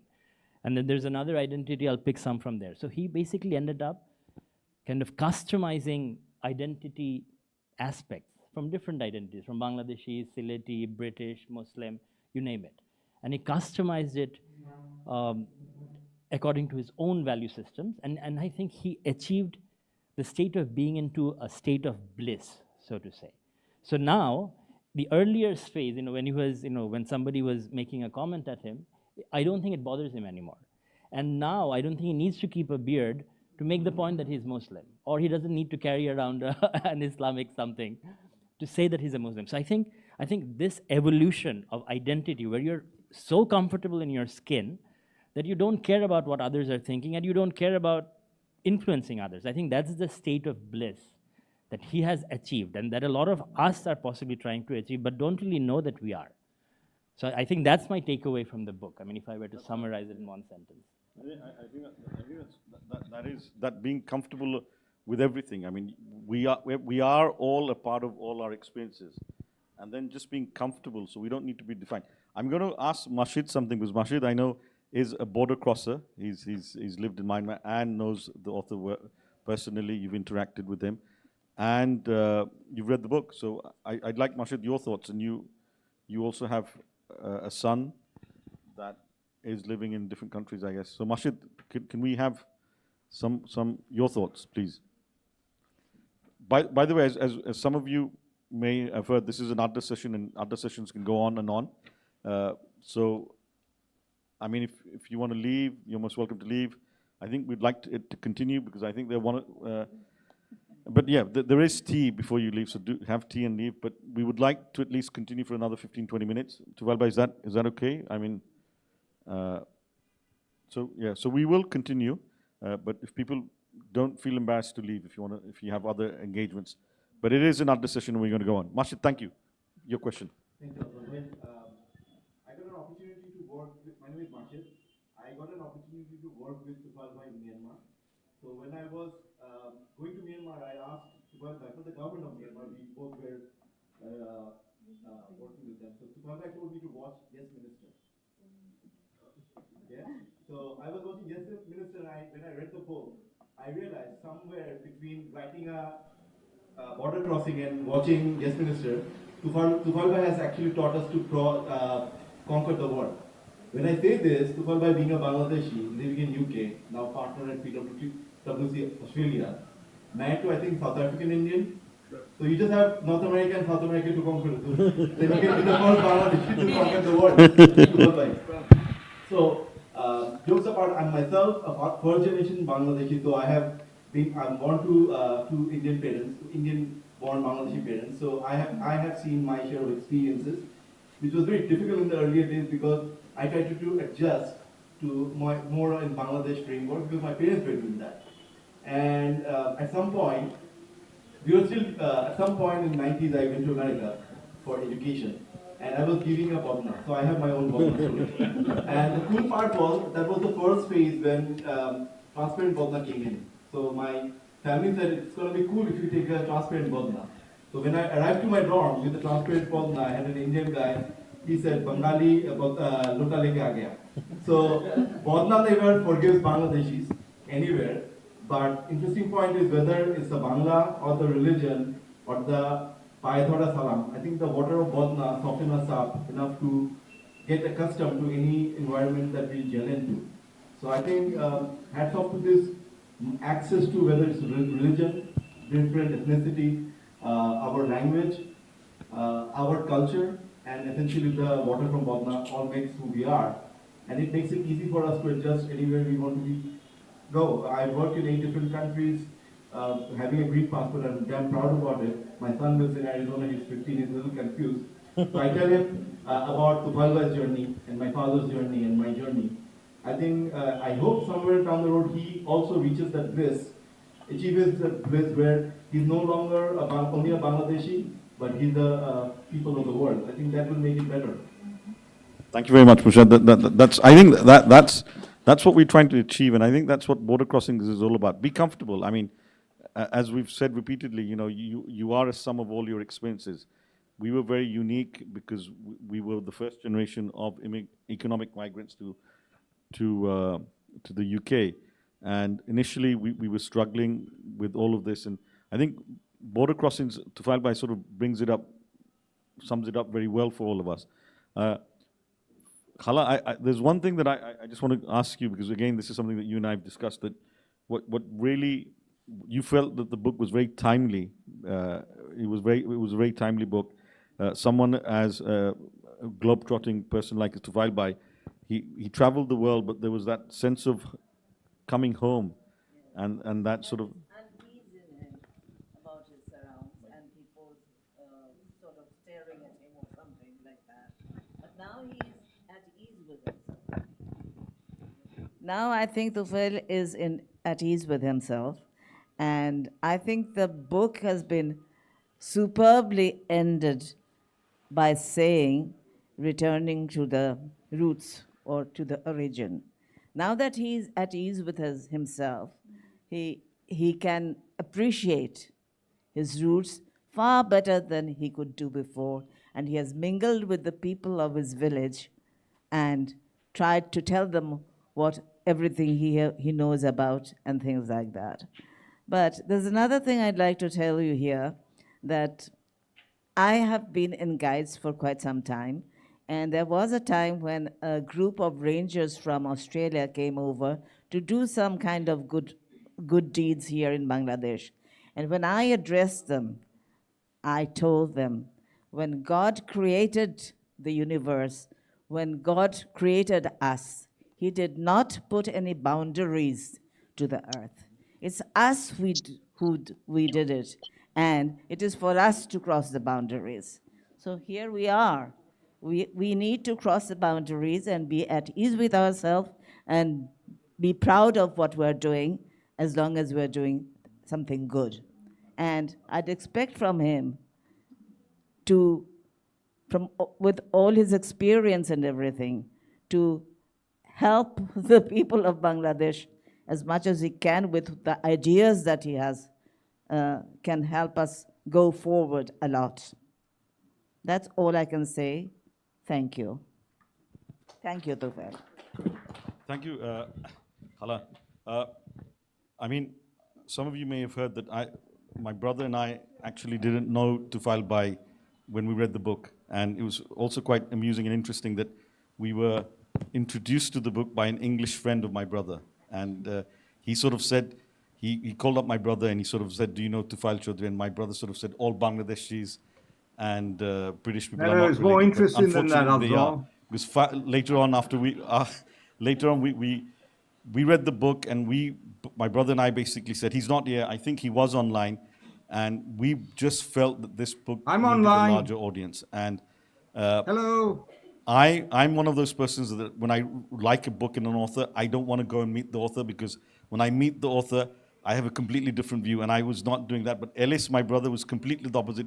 He sort of found out where Tufail Bhai was, and he said, we got to meet him. It's the same story. This could be the story of any second-generation immigrant. But thankfully, Tufail Bhai has broken that sort of rule for me, where I met the author, and I liked the author probably as much as I like the book. So thank you very much, Tufail Bhai, for that. Ellis is online. Did he have a question?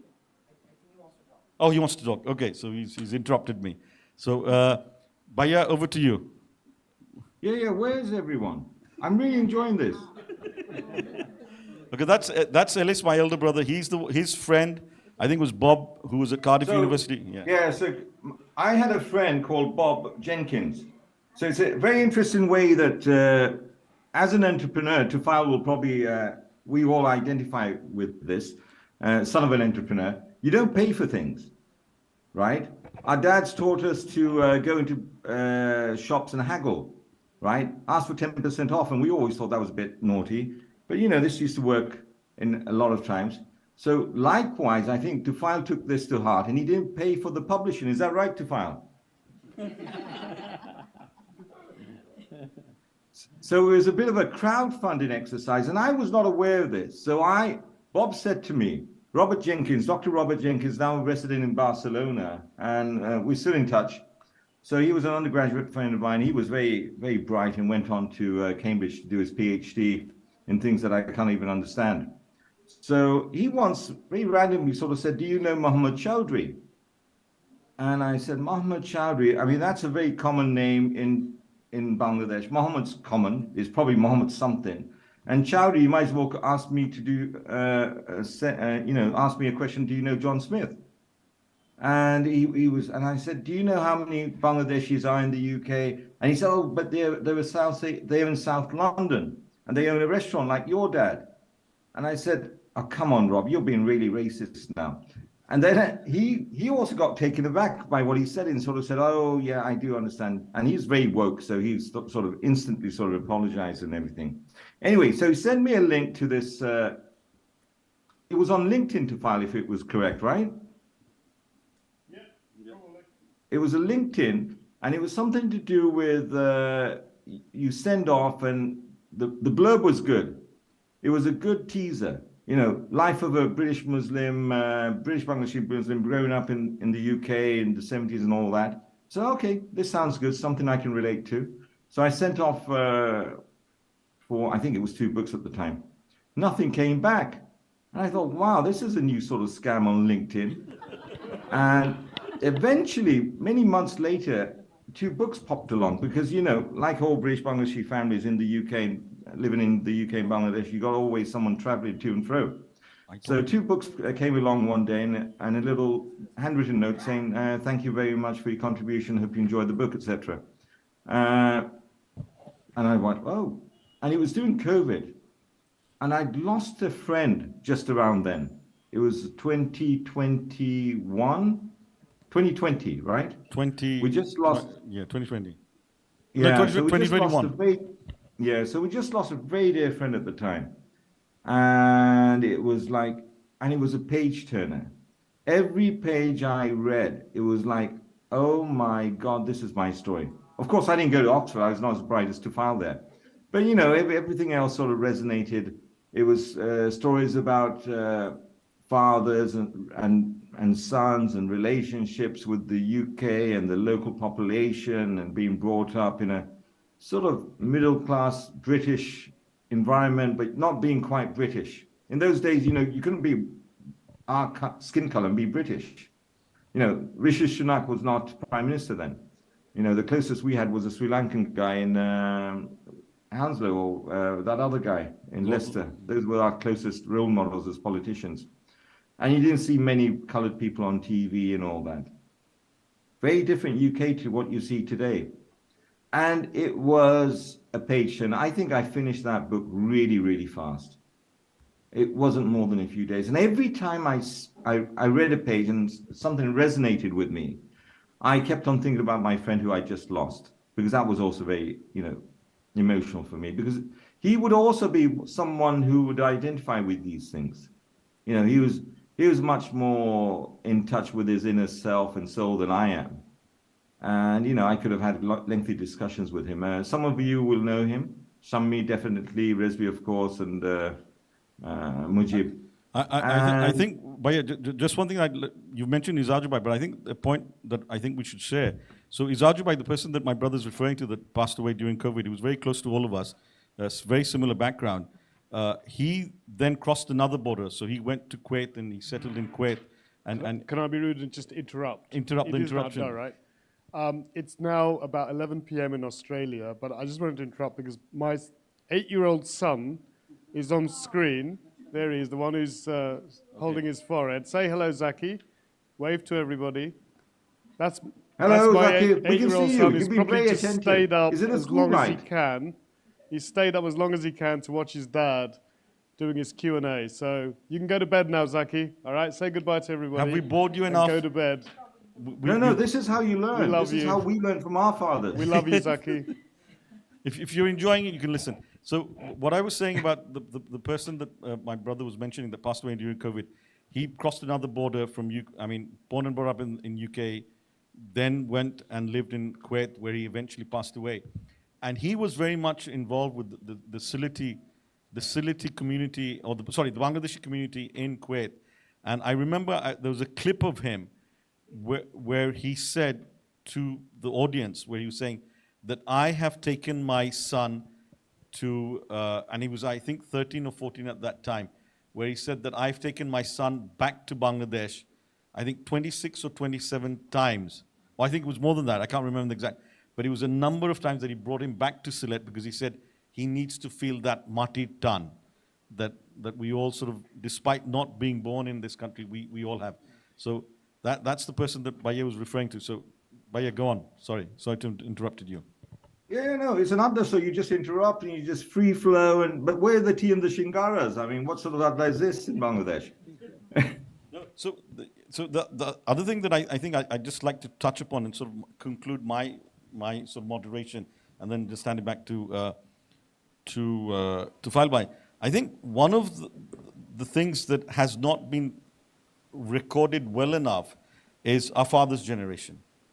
And I think that's, so I'm going to say that. So our father's generation, I think there has not been enough document. They were all economic migrants. I've written a few articles here and there, and I've always referred to them as the unsung heroes. They worked very hard against all odds and struggles.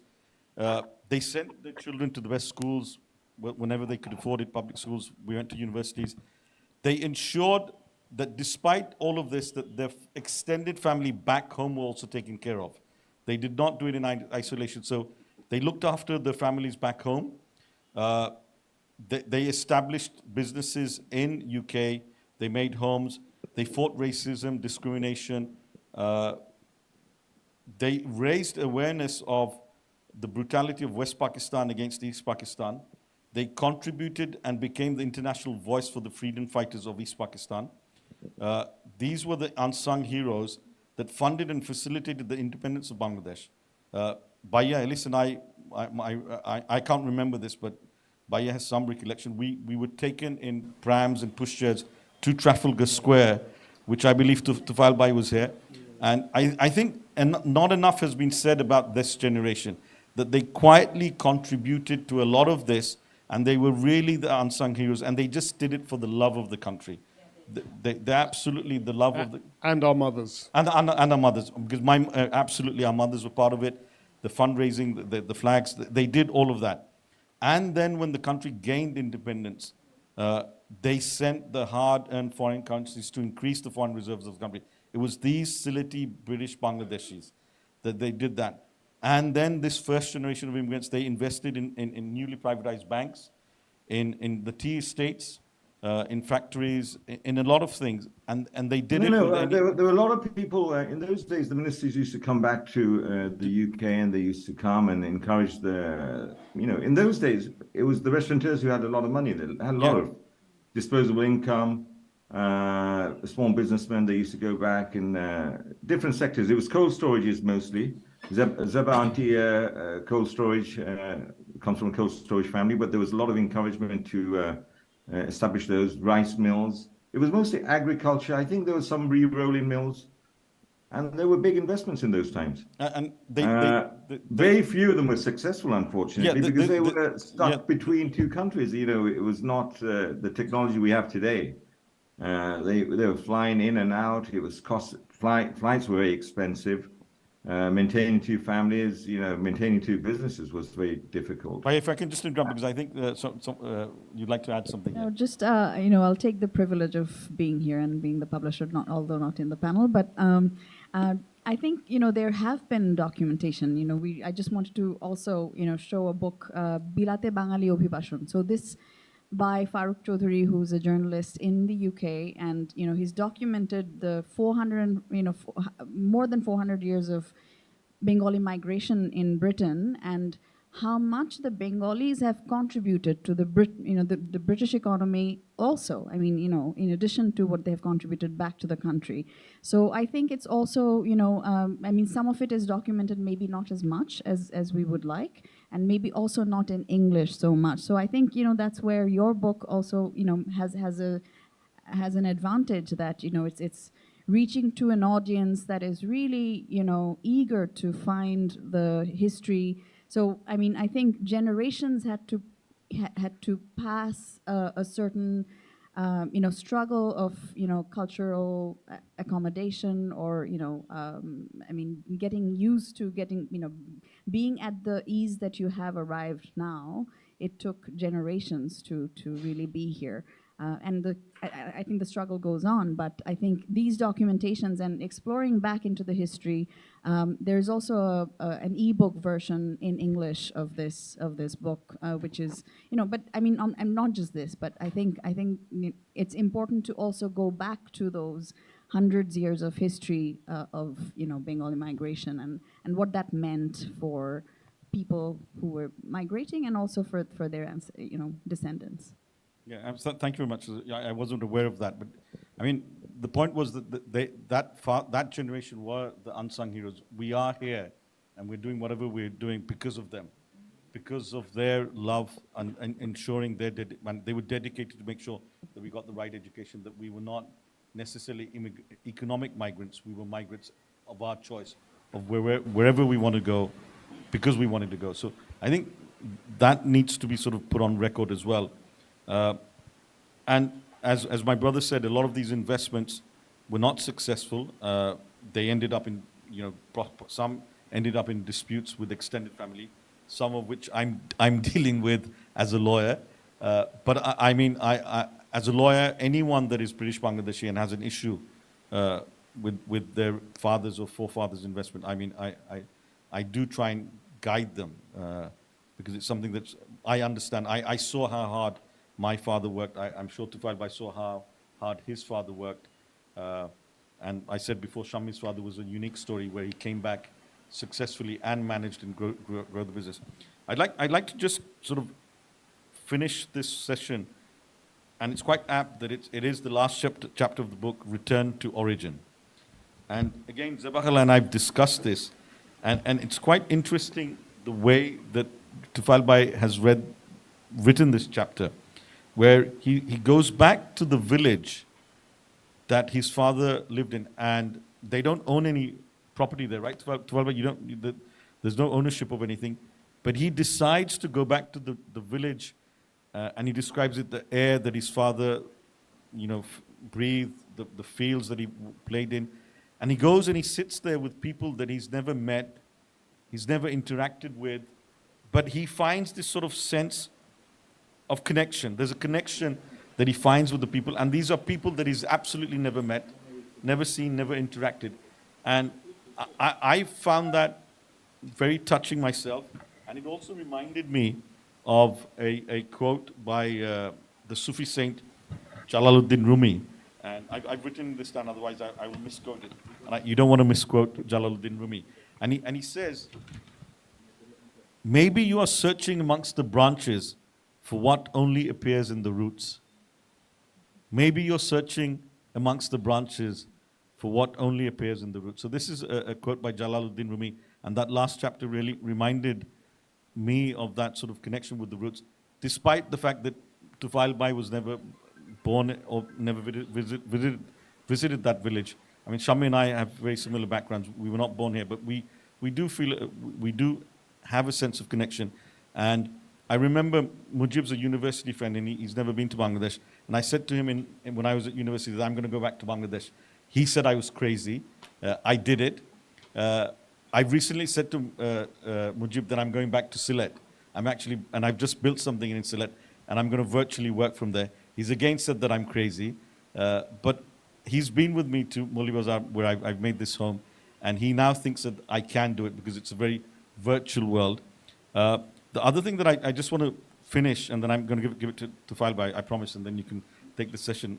I was at the Dhaka Lit Fest recently, and the Master Chef contestant, Kishwar Chowdhury, said something that, again, resonated with me. And I think, so again, what she said is that our generation, Shammi, Tufael Bhai, are sort of the second generation of the first generation of economic migrants.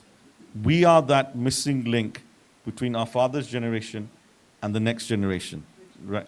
We are that bridging generation. And apparently it's a huge responsibility that we shoulder of whether we want to preserve the link or not preserve the link. Again, I don't want to put, if you don't want to preserve the connection, that's fine. There's nothing wrong. But it's just a fact. And I remember one of my historian friends said that first of all, you lose the language, which we've seen in UK with third generation immigrants, they can't speak Bengali. You lose language, you lose your culture, and eventually it could be religion. Again, there's nothing wrong about it, but that's the danger. And it's just a warning, but that I feel, and this is my personal opinion, that connection is important. That's why we still refer to Shah Mustafa al-Baghdadi. So you may not be born in this country, but I think roots is important. Roots do matter, and I think Tufael Bhai I don't know if you intended it that way, but I read it that way, where you end the book in your village where you've never lived or been to, and you spend the night. And So the Balba next day points out to him that they all want you back to come back. they all want that. Thank you, thank you for reminding. Absolutely, and everyone wants you back. So with that word, I conclude the formal session of Adda, but there's going to be tea and biscuits, refreshments, where we continue this informal Adda. But with that, I'm going to hand back the mic to Tufael Bhai to say the final remarks, and either agree or disagree with me. Thank you, everyone. Thank you for being. I think I'm gonna, maybe if it's okay, I think I'll just read a bit from that last chapter, which is called, as you've so interestingly pointed out, Return to Origin. And I'm glad that I made this the last chapter, because initially it was sort of in the middle of the book somewhere, but ultimately I think it's found its right place. Barely wider than our shiny white Toyota Corolla, the slithery track that winds into Mukhtarpur from the Sherpur Sylhet trunk road goes on for an eternity.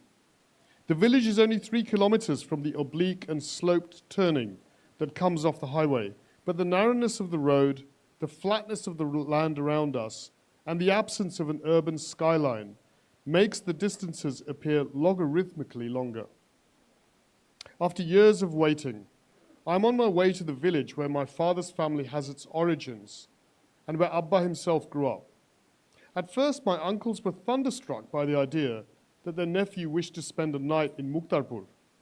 But today I'm happy that both Shahjahan and Khalis Chacha have decided to accompany me. As we trundle along over the bumps, I recall from years ago the meeting of UK-based Mukhtarpur villagers that my father once organized in East London's Brick Lane. I just left university and started work, and doing nothing much that day, had decided to give Abba some company. The purpose of the meeting was to raise funds from punters to put down a tarmac covering on the 3-kilometer grit track that connected our village to the main trunk road. We collected pledges for over £40,000 in less than 1 hour. What does the young man do, Shahibai? One of the former villagers asked, putting his arm around my shoulder, as we walked out of the meeting into the late afternoon glare of an English summer's day. He works at a company, Abba smiled back. I'd rather hope my father might explain how prestigious my place of work was, or that I'd graduated with a master's degree from Cambridge and prior to that a bachelor's degree from Oxford. But this would not have been his style. Oh, kompanit khamkhore, the old man muttered. You must be proud. Good on you. We cut through the bustling hutment of Burunga Bazar, on the road that meeting in Brick Lane years ago had raised precious funds for. Our car scrapes past goods held out by staring hawkers and past narrow shop fronts displaying dusty plastic toys, fresh fruit, and essential medicines, touchable through our open windows. Then, abruptly, the market sounds give way to a vast landscape of silent paddy fields and parched river inlets, their soil cracked after months of dry winter sun. We stop so that I can take a picture of a rickshaw wobbling its way down an uneven track. Children stop and giggle as I focus my camera. What is European artistic to me appears Bangladeshi ordinary to them. Vote for Mokbul. Mokbul Bhai is our friend, reads a slogan that has been spray painted in neat Bengali lettering onto the side of a power transistor cabin. This being one of the more recent villages to have been wired up under Bangladesh's rural electrification program. The poster of Mokbul strangely casts my mind back to the pictures of Maronite Christian politicians hanging off telegraph lines on the climb up into Bisharre in Lebanon. Tufael, look, all this belonged to your family once, remarks Shahjahan Chacha, wistfully, with a generous wave of his arm through a 90-degree arc, a hint of melancholy in his scratchy voice. Of the 8 siblings in my father's line, Shahjahan Chacha is the one immediately younger to Abba. In their youth, it was these 2 pioneering young brothers, Shah Jahan and my father, who left the family nest to go out and earn a living to support the younger ones. Their actions back then were acts of immense courage, venturing out as they did from a cosseted village life which had sustained the family for generations. Bar the occasional overseas trip, Shah Jahan stayed his whole life in Bangladesh to build a monumental career as a jute planter and producer, rising to the lofty post of general manager of the world's largest jute mill, employing some 100,000 people. Now a bearded and wise-looking old man of dignity and grace, I recall a picture of him from the mid-60s, dressed in a fancy white suit and shades and holding a tennis racket. From my father, who barely spoke any English at the time, but had decided to leave the country altogether and go to London, traveling by a mixture of aircraft and ship, leaving Mukhtarpur behind must have been a little daunting. Knowing his penchant for adventure and the desperation many young men had just to get out and be free, I'm not too sure the migration would have fazed him too much. For all the years of hardship they would have endured after leaving the family fold, the emotions Mukhtarpur evokes in my uncle Shah Jahan's heart today must be complex, combining the nostalgia of grand times, the huzun of sadness of the family's decline, and the sacrifice of hard labor, earning money to support his family. Born in a generation when we are unaccustomed to the culture of financing the upbringing of brothers, sisters, and cousins, Abba and his brothers' experiences that are ones that I cannot properly empathize with. Looking across the swathes of paddy field that once belonged to my grandfather, I choose not to reply to Shah Jahan Chacha's rose-tinted sentiments about the once gloried ownership of this beautiful and fertile land. Now is not the moment to confront the family's history. I savor the moment for when I will finally get to see Mukhtarpur, soon now. Tonight will be the first time a member of the Chowdhury family has spent a night there in almost 50 years, Chacha announces. When the Chowdhurys left behind their life of lauded mastery in Mukhtarpur, they sold their land and palatial home, leaving no place to stay. The only option of returning to the village would be to sleep in the home of a former subject, which for most Chowdhurys had always meant much humiliation. Chacha, I want to wake up in Mukhtarpur. I want to see it in the morning mist, just like Abba would have done when he was a kid. To see this mist, I have to wake up there after a night's sleep. I have to undo my mosquito net, open up the curtains, and look out of the window, I'd remarked to one of my uncles last week when explaining why I had to stay one night. Now, as I notice the sadness in my elder uncle's eyes, I realize the deeper symbolic nature of what we're doing. My visit to the village will pass by as a flight of curiosity, and soon I'll be back in London. But to my uncles, this is an act of bravery, born of a willingness to face their past and the humiliation of their departure. I'm sorry you're having to do this, I confess. Examining the wiriness of my uncle's long, white beard, it's all because of me. No, it is time to do this now. Let us enjoy it.